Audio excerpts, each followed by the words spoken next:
Alors salut tout le monde, bienvenue dans cette petite vidéo un peu plus cheat. Alors je la fais vraiment sur un coup de tête. Je place bien. Bon, caméra le tien. Je la fais vraiment sur un coup de tête complet. Puis en fait ce matin je devais apprendre à suivre ma petite formation pour faire des jeux vidéo et et par hasard j'ai regardé ma chaîne YouTube et j'ai vu que qu'il y avait des commentaires sympas, etc. Je vois que les vidéos sont poussées en avant par YouTube, même c'est que c'est que 100 vues, mais en fait dès qu'il y a un commentaire, c'est là on prend conscience que derrière chaque vue c'est une personne. Du coup, se dire qu'il y a 200 personnes qui ont vu et que de voir que l'algo est en train de pousser un peu mes vidéos en avant et que les vidéos plaisent, justement ça fait plaisir. Parce que c'est un format que j'apprécie de faire, parce que ça me prend pas un temps de fou, ça me permet aussi de parler, quoi, parce que c'est un truc de parler et d'avoir une discussion ou même d'avoir des avis. Et ça fait plaisir parce que je vois beaucoup de commentaires qui reviennent en disant voilà, qu'ils voient l'honnêteté, donc ça fait plaisir que ça se voit, parce que vraiment j'ai l'impression de devenir fou, parce qu'à chaque fois qu'on est honnête ou transparent sur les choses, dans le monde de l'entreprise on se fait un peu insulter. Enfin insulter c'est pas le plus toléré, quoi. Le plus souvent j'ai l'impression, même sur LinkedIn ou qu'importe dans le monde de l'entreprise, c'est même sur les réseaux, c'est qui propose la chose la plus fausse. Tu sais quoi, je vais faire demi-tour, je vais voir l'autre route ce qu'elle donne. Et puis merde, moi j'ai juste j'ai pas envie de me prendre la tête à écrire des discours ou à faire des vidéos où il y a un montage de zinzin. Je veux juste rouler, parler. Et ça me va parfaitement, parce que c'est quelque chose qui manque dans mon quotidien. J'aime pas saouler les gens quand je parle de développement, quand je parle de moto. Tout le monde n'est pas passionné par la moto ou par le développement ou par les projets, etc. Donc là aujourd'hui le sujet c'est, on va parler de mon projet de quiz. Donc je vais pouvoir le montrer, parce qu'en fait j'ai mis merde, j'ai pas pris mon portable. Dans l'idée c'était de vous le montrer, mais en filmant directement depuis. Bon cette fois-ci je vais faire du montage un peu, je vais vous montrer quelques plans de l'application. Du coup j'ai réussi à la mettre en ligne, puisque l'idée c'est que j'utilise cette application pour m'aider aussi à apprendre. Parce que je vois que quand j'apprends les trucs, je prends beaucoup de notes, mais finalement on revient jamais sur ces notes, ou allez on y revient une journée après, mais après soit on a oublié qu'on les a écrits, soit on sait plus où trouver l'information. Et je me dis l'avantage du quiz c'est que ça prend pas une énergie mentale de dingue. Bon, je crois que j'ai vite fait parler dans une de mes vidéos de ce projet de quiz, mais je voulais parler un peu de l'idée, comment elle est venue, pourquoi en fait je me dis tiens ça peut vraiment être utile, vu que je suis mon propre client, quoi, parce que j'ai voulu mettre en ligne l'application juste pour l'utiliser pour moi. J'ai pas encore créé les comptes utilisateurs, rien, donc c'est pour ça que je le mets pas encore en public, mais j'aimerais bien le mettre en open source. Donc pour ceux qui viennent pas du dev, open source, en gros vous mettez votre code accessible et n'importe qui peut venir regarder le code et rajouter des fonctionnalités que lui a envie d'avoir aussi dans l'application. Pour moi je le mets pas encore en open source au début, c'est plus pour la gestion en fait si quelqu'un rajoute du code, derrière il faut que je relise le code, que je vois qu'il est pas en train d'introduire un virus ou je ne sais quoi dans la base de code. Et ça pour moi j'ai peur de pas avoir le temps de gérer ça. Donc pour le moment, pour le moment je m'occupe de rajouter les fonctionnalités. Donc l'idée du quiz derrière c'est vraiment de pouvoir réviser quand on est fatigué, et également et puis voilà, dans la grosse idée c'est de réviser quand on est fatigué, quoi, grosso merdo. Et l'idée m'est venue, c'est juste qu'avec par exemple là dans mes vidéos de formation, donc j'ai la retranscription des vidéos, donc tout le texte de la vidéo. Donc ce que je faisais c'est que je le donnais à Gemini, je lui disais crée-moi un quiz, mais le problème de Gemini c'est déjà au bout d'un moment en fait j'avais perdu où était le quiz. Et l'autre chose, surtout l'idée, comment ça m'est venu, c'est quand j'ai appris le développement web, vu que c'était un gros bordel sans nom. Ce qui m'a aidé à retenir, putain j'ai eu peur d'un bruit, ce qui m'a aidé à retenir certaines informations, ouais, je fais n'importe quoi. Alors, prends la virage au dernier moment, sans mettre le clignotant, sans réfléchir, c'est pas une bonne idée.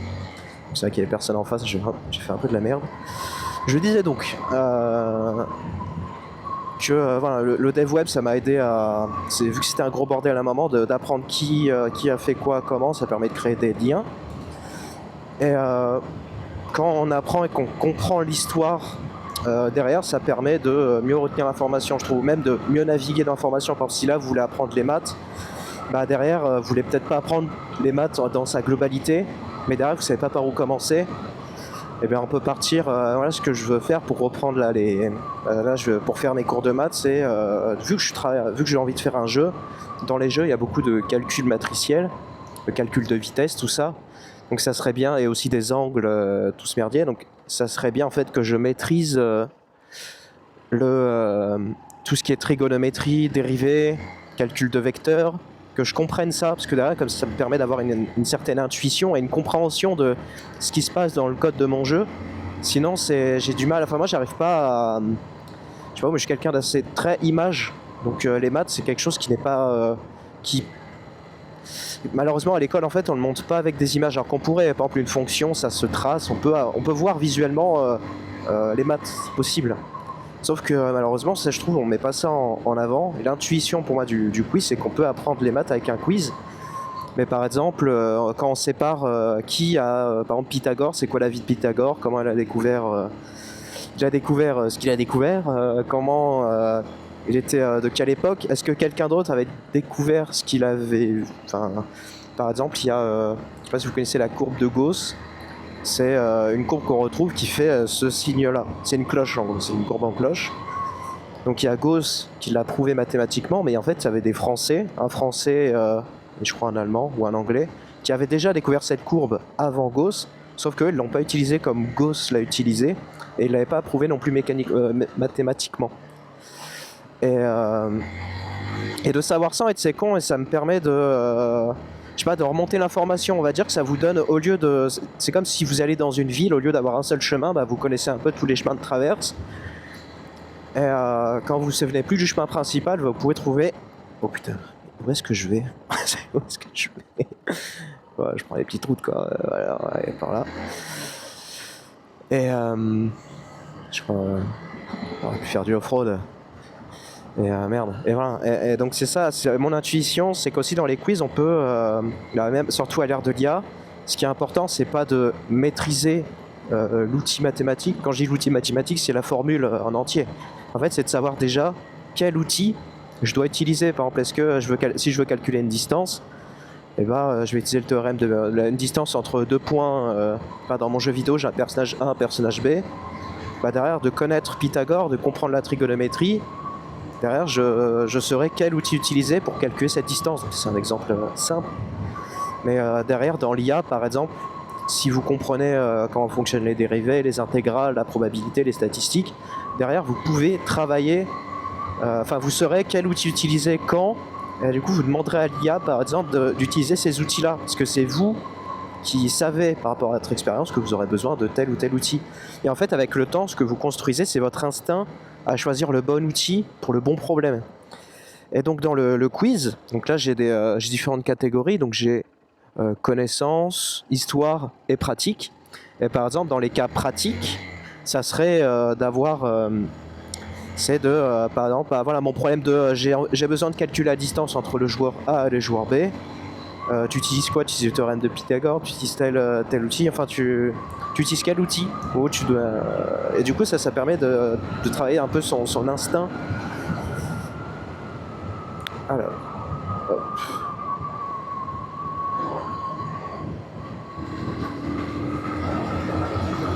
Ça permet de travailler son instinct. Et c'est comme ça que je vois que je peux réviser peut-être les maths en me disant, par exemple, je prends une fonction, dans quelle situation j'utilise, et ensuite on rentre en profondeur. Là, j'ai envie de. Maintenant, j'ai entraîné mon instinct pour savoir quel outil mathématique pour quel problème. Derrière, je peux maintenant chercher à comprendre comment cette formule a été construite. Elle est composée de quoi et comment les gens l'ont découvert. Et là, de rentrer en profondeur. Là, la manière d'apprendre à l'école, c'est dans ce sens. On part de la base. Cette base-là dépend de là, qui dépend de là. Et en fait, avec l'IA, on peut apprendre à l'inverse. On peut partir du, ok, je connais pas le dot produit, je sais pas comment il est appliqué, comment, etc. Mais juste, je connais son nom, je sais à quoi il sert et dans quelle situation je l'applique. Donc là, je vais prendre ça.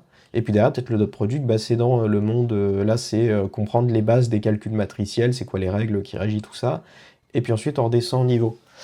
Donc, en faisant à l'inverse, c'est que derrière, quand on a besoin de créer, je sais pas, dans mon jeu vidéo, moi j'ai besoin de calculer des vecteurs, c'est que derrière, je peux juste au moins comprendre cet outil-là, je comprends cette base-là, et je crée mon programme. Et derrière, quand j'ai du temps, parce que le temps c'est un luxe, quand j'ai du temps et que, quand je dis le temps c'est un luxe, et surtout on a tous une vitesse d'apprentissage. Moi je suis parti vraiment des gens qui n'ont pas une vitesse d'apprentissage des plus élevées, donc il me faut vraiment, il faut que j'aille très lentement, il faut que j'emmagasine beaucoup d'infos et que je laisse 1 ou 2 jours de repos. Vraiment, je suis comme une pâte à crêpes, il faut que tu me mettes au frigo pendant 2 nuits, et au bout de 2 jours, je maîtrise mieux l'info que si je bourrinais tous les jours à essayer de rentrer quelque chose dans mon cerveau. Vraiment, enfin la nuit, il se passe quelque chose dans notre cerveau. Voilà. Faudrait que je regarde la neuroscience, mais la nuit, vraiment, on sent que, enfin, je sens qu'au bout de 2 jours, je suis pas revenu, j'ai pas regardé mes notes, j'ai rien fait. Le chemin qui est dans ma tête pour accéder à l'information est plus visible. Enfin, j'y ai accès plus facilement. J'ai une meilleure compréhension que si je suis fatigué, j'essaie quand même de bourriner chaque jour, essayer d'apprendre des trucs, et finalement, en fait, j'oublie ce que j'apprends, quoi. Et voilà, donc en faisant comme ça, c'est que derrière, vous pouvez apprendre plein d'outils mathématiques, et derrière, commencer à les appliquer. Et une fois que vous avez le temps, que vous avez votre programme, que vous avez satisfait votre besoin, mon besoin c'est de créer un jeu par exemple, une fois que j'ai fait ça, c'est de rentrer en profondeur, c'est quoi les règles des vecteurs pour mieux comprendre, encore mieux comprendre cet outil, et ainsi de suite, et rentrer en profondeur quand on a du temps, et qu'on a avancé sur notre projet. Derrière, donc voilà, donc là j'ai un peu bifurqué, donc on revient sur le truc du quiz. En gros, si vous comprenez l'outil lequel utiliser, même si vous ne savez pas l'appliquer, déjà de savoir quel outil utiliser, vous pouvez dire, regarde, bah voilà, tu vas utiliser cet outil-là. Vous diminuez les probabilités d'erreur. Quand vous êtes vraiment sûr de quel outil utiliser, vous n'avez pas dire quelquefois elle va donner la bonne réponse et d'autres fois elle va vous donner de la merde. Et là, moi, vous saurez que tiens, c'est bizarre, enfin, elle n'utilise pas le bon outil. Donc, une fois que ça, on sait ça, derrière, quand on rentre en profondeur, c'est comment l'IA va utiliser cette fonction.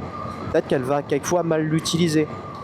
Et donc, en maîtrisant vous rentrez en fait petit à petit en profondeur dans cet outil de maths, quoi. En gros, Pythagore, enfin la formule, là, vous regardez la gueule de la formule, pourquoi elle ressemble à ça, c'est qui l'a découvert, comment, et pourquoi elle est composée de telle ou telle partie. Vous apprenez comme ça. Et par exemple, quand on construit...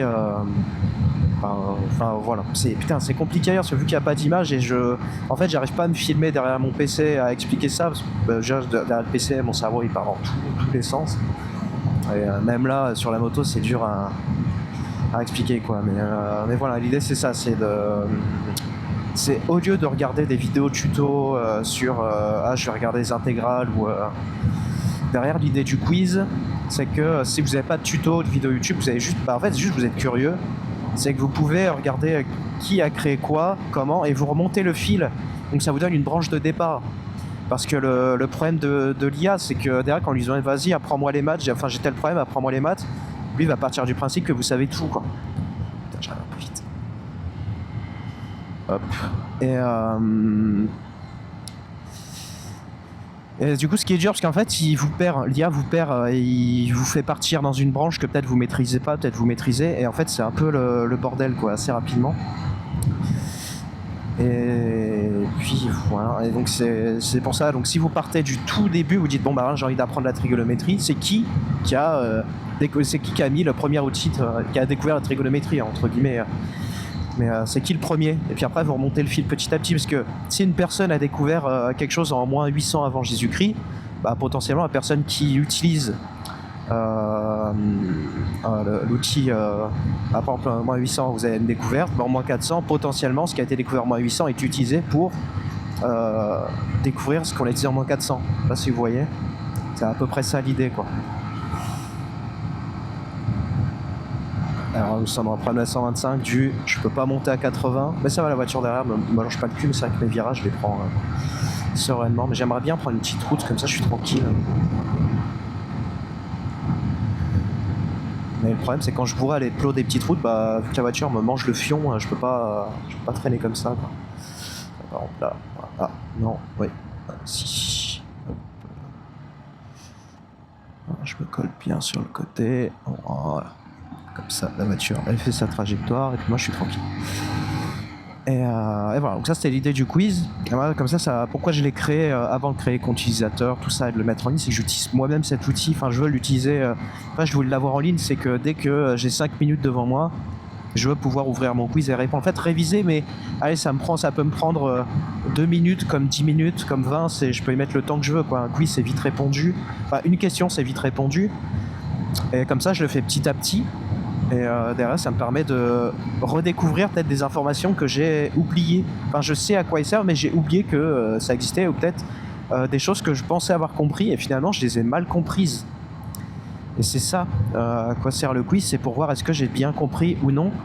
Et derrière, de pouvoir faire des quiz à la main. Parce que derrière, moi, on construit des quiz par rapport à nos notes, à ce qu'on veut apprendre et par rapport au projet qu'on a envie d'entreprendre.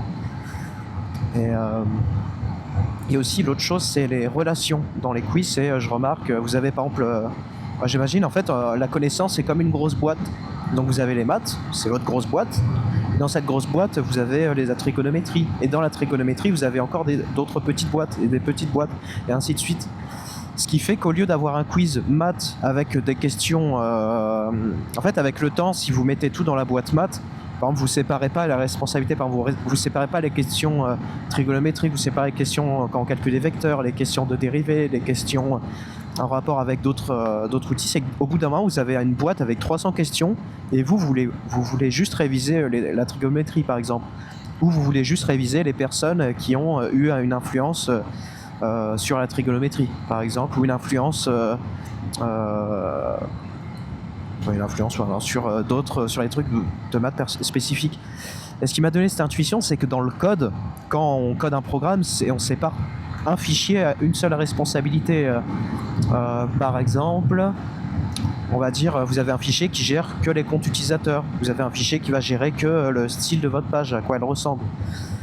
Vous avez ensuite un fichier qui, lui, va gérer tout ce qui est, droit de connexion, par exemple, et ainsi de suite. En fait, vous séparez tout. Et derrière, en faisant ça, au lieu d'avoir de me dire merde, en fait, ce qui fait que vous relisez pas vos notes, c'est que quand vous avez un fichier avec putain, par contre, je roule au hasard, mais j'ai pas de portable. Quand je vais rentrer après. Oups. Bon bref, je pense que je vous perds dans mes... C'est vrai que j'ai peur, donc je me dis au moins vous avez la route pour vous occuper si vraiment vous avez du mal à suivre. Je vais essayer de mettre des screenshots, des vidéos pour mieux expliquer. De toute façon là cet après-midi je vais re-aller au lac, donc je vais pas filmer l'aller. Et je vais faire le montage de toutes les vidéos. Donc je vais en profiter pour...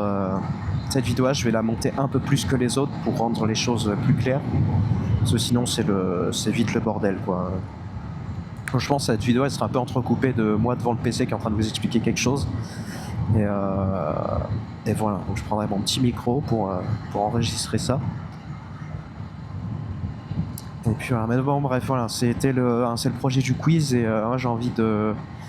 Donc que ça mène à quelque chose ou pas, déjà moi je l'utilise comme outil. Je pense que je dois pas être le seul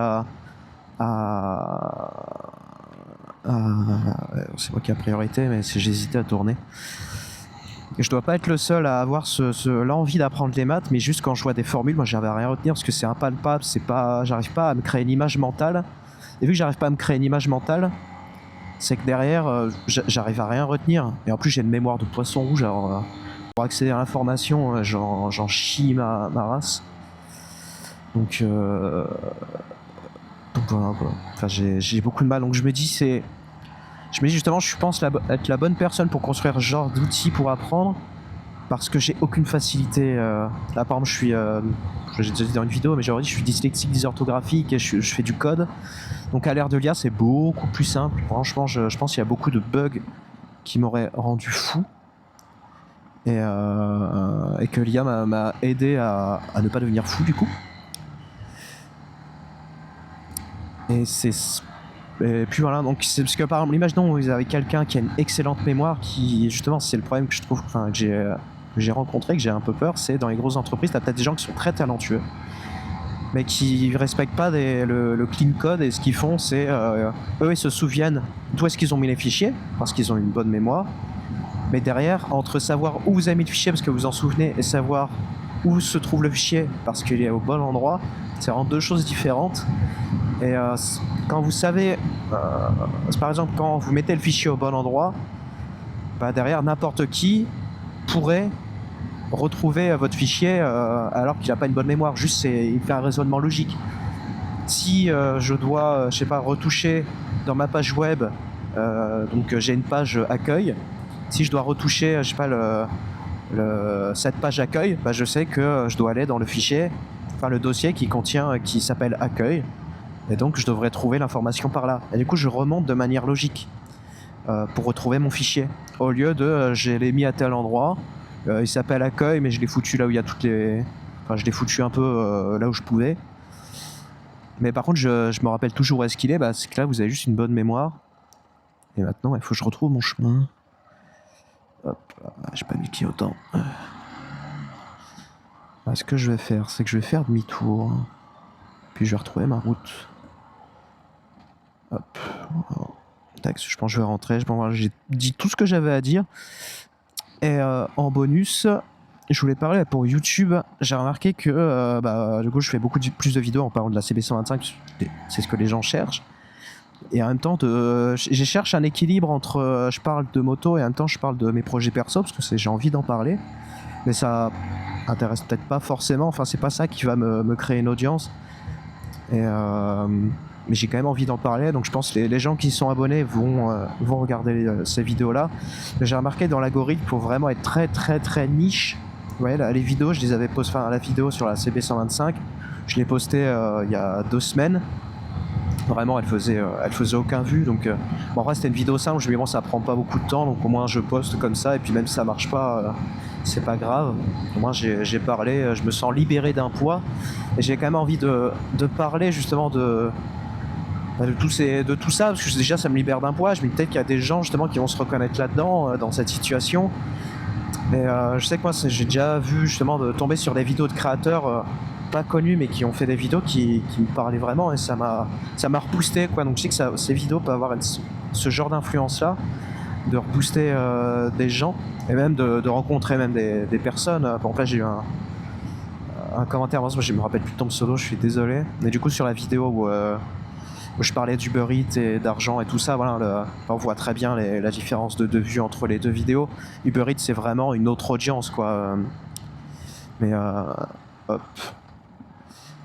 Et c'est une autre audience, enfin c'est une audience que l'algo il arrive pas à cibler, c'est normal, hein, parce que c'est les vidéos un peu touche à tout, on va dire.